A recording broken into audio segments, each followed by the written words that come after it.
The phone call wasn't long, just 5 words. 5 words that cracked something inside me. "You should be grateful we still answer your calls." They said it with that tired laugh, the kind people give when they think you won't do anything about it. I didn't shout. I didn't beg. I just sat there, letting those words settle like ash in my chest. My hand didn't shake when I hung up, because that night, I decided something they would never see coming. They thought I was old. They forgot I was still silent. And silence can move mountains. Hello, my friend. I'm grateful you're here listening to me today, because this isn't just a story. It's a piece of my heart that's been bruised more than once, and maybe, just maybe, you felt something like it too. Age has a strange way of making people forget what you've done for them. They stop hearing your voice the same way. They stop seeing your hands that built everything they now stand on. And suddenly, you're treated like a guest in a house you built brick by brick. But here's the thing. Old age doesn't mean weakness. It just means quiet strength. So before I start, I want to ask you something. Tell me in the comments, has anyone ever dismissed you, pushed your voice aside, or made you feel small simply because of your age? I want to hear your stories too, because we may be old, but we are not invisible. From the outside, my family looked like the picture of closeness. We were the kind of family people pointed at during Sunday gatherings and whispered, "They've got it all figured out." My oldest son, Michael, the responsible one with the firm handshake and the rehearsed smile. He liked to call me every other Sunday back then, not because he cared, but because it made him feel like a good son. My daughter, Laura, the warm one in everyone's eyes, always hugging me in public, always posting sweet birthday messages online. And then there's my youngest, Adam, quiet, distant, always somewhere else. He never liked responsibility, but he liked the idea of the house, the land, and the money attached to my name. My wife, Ruth, God rest her soul, was the glue. She softened the edges of everyone. Since she passed, the warmth faded like old paint. Then there are the in-laws. Polite smiles, careful words, always standing just close enough to the wealth, but far from the heart. And the neighbors? They'd wave, smile, and talk about how lucky I was to have a loving family. They saw family photos on the wall, Sunday barbecues once a year, the illusion of togetherness.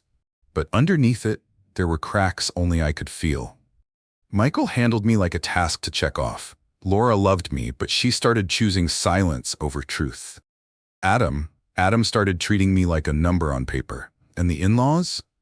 They saw me as an obstacle between them and a future inheritance. From the outside, it was love. But if you listened closely enough, really listened, you could hear something colder breathing beneath it. A kind of waiting, a kind of distance that didn't need to be shouted to be felt. When I close my eyes, I can still see the house the way it looked when Ruth and I first walked through the front door. The paint was chipped, the floors creaked, and the roof leaked like a broken promise. But it was ours. I worked double shifts back then, building fences, laying bricks, digging ditches, just to keep the lights on.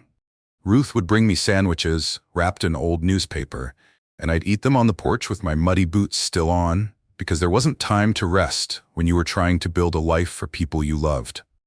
That house became the center of everything. Birthdays, Christmas dinners, family barbecues, late-night talks with sleepy kids wrapped in blankets. Every sacrifice I made was nailed into those walls. I fixed the roof in the rain, sold my truck once to pay Michael's college tuition, took out a second mortgage so Laura could start her business, signed over part of the land so Adam could find his feet. Everyone took a piece, and I gave it without question, because that's what family is supposed to be. Or at least that's what I believed. There's a spot in the living room, right under the old clock Ruth bought at a garage sale, where I used to sit with my ledger. Every bill, every payment, every promise was written in that notebook. It wasn't about money. It was about building something they could lean on when I was gone. That house isn't just wood and nails. It's my blood in the beams, my sweat in the floors, my love in every corner. And it was supposed to be the thing that tied us together. But now, as I stand in it alone, I can feel how empty loyalty can sound when it's only spoken in words and not lived through actions. They think it's theirs already, but they've forgotten who built it. They've forgotten what it cost me. And that's where the sting of their words cut the deepest. It didn't happen in some big fight. There were no slammed doors or broken plates. It came quietly, like a splinter under the skin. One evening, I called Laura just to check in. Nothing serious. Just a father wanting to hear his daughter's voice. She answered with that distracted tone, the kind you use when you're talking to someone while doing something more important. "Dad," she sighed, "I really don't have time for a long talk. I'm already doing enough by picking up. You know how busy I am." The words slipped out so lightly, like they were nothing, but they stuck to me like wet cement. I laughed softly, just to keep my voice steady, and said, "All right, sweetheart, I won't keep you." She hung up a few seconds later. I sat there in the kitchen, the phone still warm in my hand. It wasn't what she said. It was how she said it. As if hearing my voice was a favor. As if her father's call was a burden she was too tired to carry. I stared at the empty chair across from me, Ruth's chair, and felt something shift in my chest. Inside, I swallowed it, like I've swallowed every disappointment before. That's what fathers do, right? We hold the hurt, smile through it, pretend it doesn't sting. But that night, I memorized every word, every tone, every pause. Because the thing about quiet men like me is, we may not fight loud, but we remember. Every slight, every moment they thought we didn't feel. And trust me, I felt that one. Deep. It didn't stop with that phone call.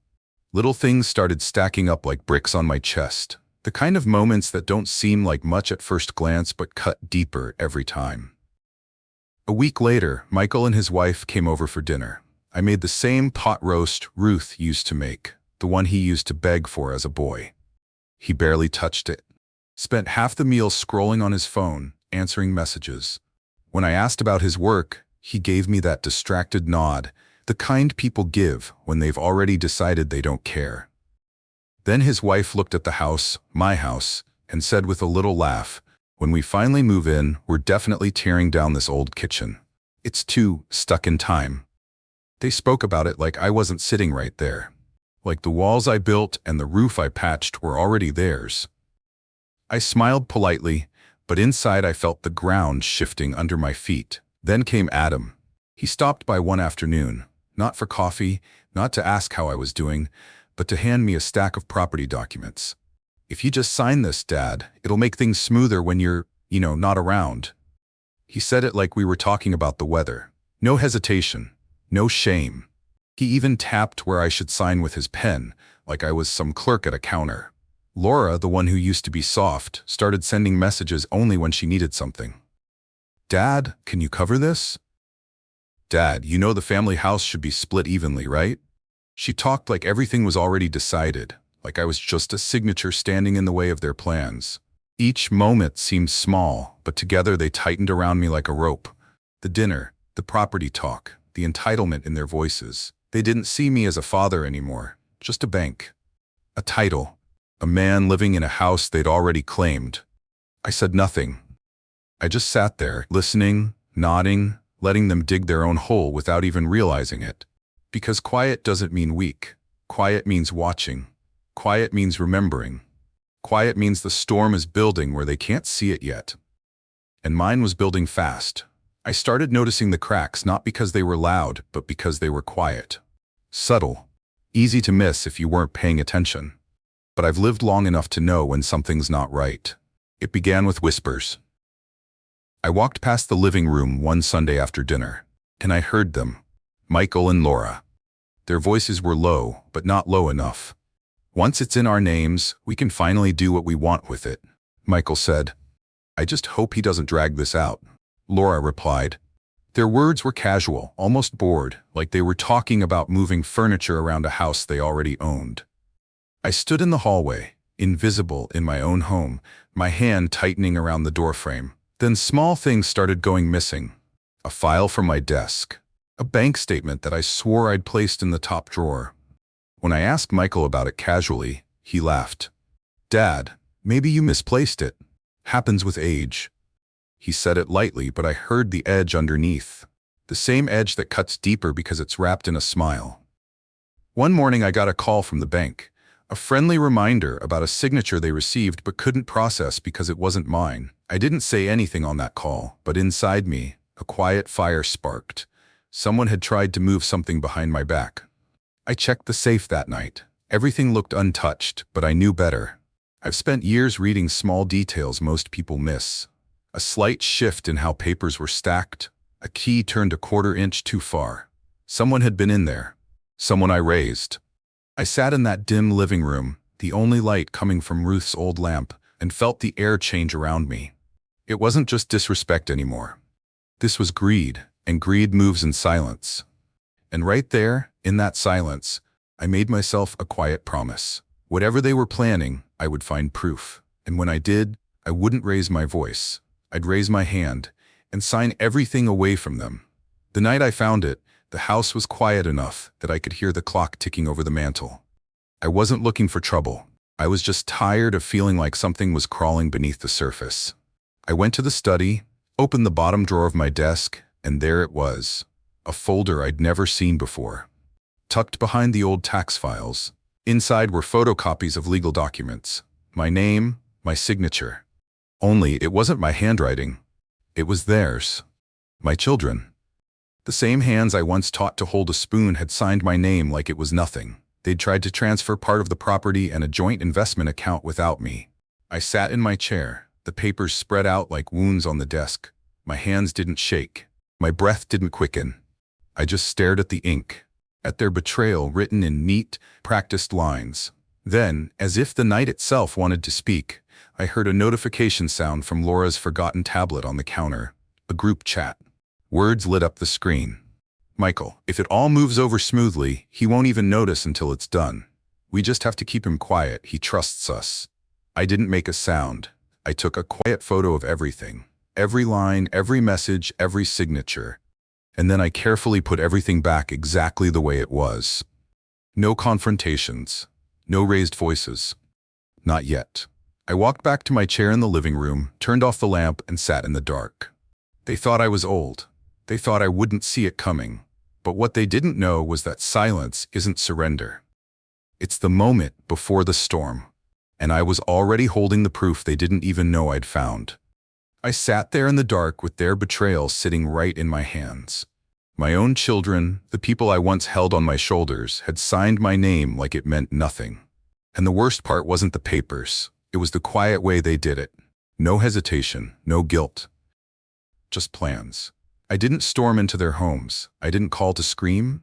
I stayed still, listening to the night breathe. Because sometimes silence can shake the walls louder than shouting ever could. And now, I want to ask you something. If you were in my place, holding proof that your own blood had betrayed you, what would you have done? Would you have stayed silent like I did, letting them think they were winning? Or would you have confronted them right there and then? Tell me in the comments, because that moment changes everything. It happened at a Sunday dinner.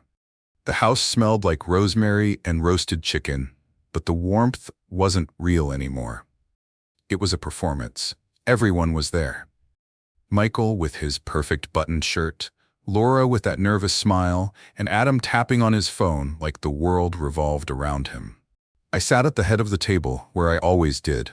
Only this time, I didn't say much. I just watched. Watched how Michael leaned too far forward when he spoke, how Laura kept glancing at him for cues, how Adam looked like he already owned the place. Then Michael cleared his throat, the way he always did when he was about to say something he'd rehearsed. "Dad," he began, forcing a smile, "we've been talking, and we think it's time to make things official. You know, just to keep things organized for when you're not here anymore." Laura jumped in before I could answer. "Yeah, it's just smart. We can take care of everything. The house, the land, your accounts. It'll take the stress off you." Adam chuckled softly, not even bothering to hide it. "Yeah, no offense, Dad, but you're not getting any younger. You might as well let us handle things." The room went still. I could hear the tick of Ruth's old wall clock. My hands were folded on the table, calm, steady. They were waiting for a reaction. Maybe anger, maybe fear, but they got neither. I leaned back slowly, met each of their eyes one by one, and smiled. Not the kind of smile that agrees, the kind that says I see everything. "Sounds like you've all thought this through," I said quietly. Michael looked relieved. Laura exhaled. Adam smirked like a child who thinks the game is already won. They thought they had me cornered. An old man sitting at a table he built, surrounded by his own blood. But what they didn't know was that I already had their signatures, their messages, their proof. And while they thought they were pushing me out, I'd already started pushing them off a cliff they didn't even see coming. I stayed calm, because sometimes the loudest power isn't in shouting. It's in letting people dig their own graves with their own words. I let the silence hang long enough for them to get comfortable. You could almost feel it in the air, the kind of smug, quiet people have when they believe they've already won. I tapped my fingers lightly on the table, slow and steady, like the rhythm of a clock counting down to something they couldn't see. Then I leaned forward and said, softly, "You know, it's funny. I've actually been making some arrangements myself." Michael's smile stiffened a little, the way a man's does when he hears something he didn't expect. Laura shifted in her chair, eyes flicking to him. Adam just frowned, confused. "Arrangements?" Michael asked carefully. "Yeah," I replied, still calm. "A few calls here and there, a few signatures, just making sure everything's taken care of, the right way." I didn't show them the folder tucked behind me. I didn't mention the attorney. I just let the words sit, like smoke filling a closed room. Michael tried to laugh it off, but it came out dry. "You don't need to worry about that, Dad. We've already talked to someone who can help with." "Oh, I know," I interrupted gently. "I've seen the papers, the signatures, the messages." That's when Laura froze, just for a split second. But I saw it. That flicker in her eyes, the realization that I wasn't as blind as they thought. What do you mean you've seen them?" she stammered. I didn't answer. I just smiled, the kind of smile that doesn't need explaining. Michael's hand tightened around his fork. Adam sat back, eyes narrowing. The quiet power shifted in the room, and they felt it. I wasn't the old man in the corner anymore. I wasn't the voice they ignored on the phone. I was the man holding a storm they couldn't stop. And the best part, they had no idea how much I'd already taken from their grasp. I stood up slowly, placed my napkin on the table, and said, "Dinner was nice. I'll see you soon." Then I walked out without looking back, leaving their confusion and fear sitting where their arrogance had been. The thing about betrayal is that it's loud at first, but revenge moves quiet. 2 weeks after that dinner, they all gathered at the lawyer's office. Not because I asked them to, but because they were expecting to finalize their little plan. Michael walked in with that confident stride. Laura clung to her purse like it already held the keys to the house, and Adam had that lazy grin, the grin of someone who thought he didn't need to earn anything. The lawyer, Mr. Jacobs, was already seated when I arrived. I didn't say a word to them. I just nodded, calm, almost soft. Michael leaned over to me. "Good call, Dad. This will make everything so much easier." I smiled, the same smile I'd given him at that dinner. "Mr. Jacobs," cleared his throat. "Before we begin, I need to make something clear. There's been a significant update to the will, all signed and notarized. Everything has already been executed." The air in the room shifted. Laura blinked like she hadn't heard correctly. Michael straightened in his chair. "What update?" he asked. Mr. Jacobs opened a thick folder, my folder, the one they never knew existed. Inside was everything. The new deed, the trust documents, the beneficiary changes, and yes, the legal proof of their forged signatures, tucked neatly in the back like a quiet hammer. "Effective immediately," Mr. Jacobs continued. "The house, the land, and all assets have been transferred out of the family's joint access. Ownership is solely held in a living trust under my client's terms.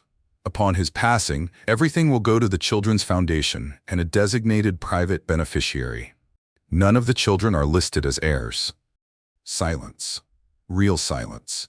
The kind that echoes. Laura's lips trembled. Michael's face flushed red, like someone had yanked the ground from under him. Adam's grin died on his face. "Dad," Michael hissed, "you can't be serious." "Oh, I've never been more serious," I said, steady as stone. Then I pulled my phone from my pocket, played the recording. Their whispers from the hallway, the signatures they tried to forge, their voices plotting what they thought was a quiet theft. The sound filled the room like a mirror showing them who they really were. Laura covered her mouth. Adam cursed under his breath. Michael leaned forward, voice cracking. "We didn't mean." "You did," I cut in softly, "and you expected me not to notice." They didn't realize it then, but their own greed signed their downfall. I didn't yell. I didn't gloat. I just looked at them. Not as a father anymore, but as a man who finally remembered his worth. The same hands they thought were too old to fight back were the hands that signed them out of everything they thought they'd inherit. And that was the twist they never saw coming. The room was dead quiet. You could hear the ticking of the old wall clock behind Mr. Jacobs' desk, steady as a heartbeat. None of them spoke at first. They just sat there, pale, their faces stripped of every ounce of certainty they walked in with. Michael stared at the folder like it was some kind of trick. His fingers twitched on the table, like he wanted to snatch it back and rewrite reality. Laura's eyes filled with tears, not the kind born from regret, but from losing something she thought was already hers. Adam leaned back in his chair, his jaw locked, his face burning with a mix of anger and humiliation. "This isn't fair," Laura whispered. "No," I said calmly, "it's just finally balanced." Michael slammed his hand against the table, but the sound fell flat in the quiet. He tried to speak, to throw the blame somewhere, anywhere, but no words came out. They all knew the truth was sitting right there between us, not in my voice, but in their own signatures, their own words, their own greed. I didn't raise my voice. I didn't need to. "You stood in my house," I said softly, "and made plans for a life you didn't build. You took my silence as weakness, but silence isn't weakness, it's a warning." The lawyer didn't have to say a thing. The document said everything. Their future, their plans, their sense of control, gone. Replaced by something heavier, the weight of their own choices. Michael's shoulders sagged first. Laura turned away, wiping her face. Adam muttered something under his breath, but it didn't matter. Order wasn't restored with shouting or fists. It was restored with the quiet, undeniable truth. For the first time in years, I didn't feel small at that table. I felt steady, unshakable. The house, the land, the legacy, it was finally back in the hands of someone who respected what it cost. Me. And no one else. You know, getting older teaches you a few things they don't write in any book. People can smile at you and still count what they think they'll take from you when you're gone. But what they forget is this. Respect isn't inherited, it's earned. Love without loyalty is just noise. I gave my family everything I had, time, sweat, years. But the moment they started treating my voice like it didn't matter, I remembered something Ruth used to say. Silence can be a shield, or it can be a sword. You decide.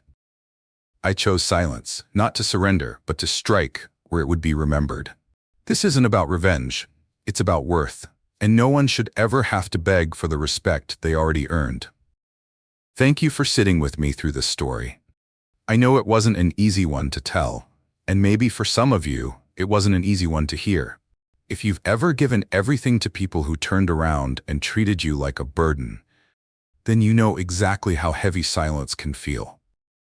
But here's what I want to ask you. If the people closest to you ever tried to strip away your worth, would you stay quiet and let them write the ending? Or would you stand up in your own way, on your own terms? Tell me your answer down in the comments. I want to hear your truth. If this story spoke to you, don't forget to like the video, subscribe to the channel, and share it with someone who might need a reminder of their own strength. Until the next story, my friend, stay strong, stay wise, stay blessed. I have this story.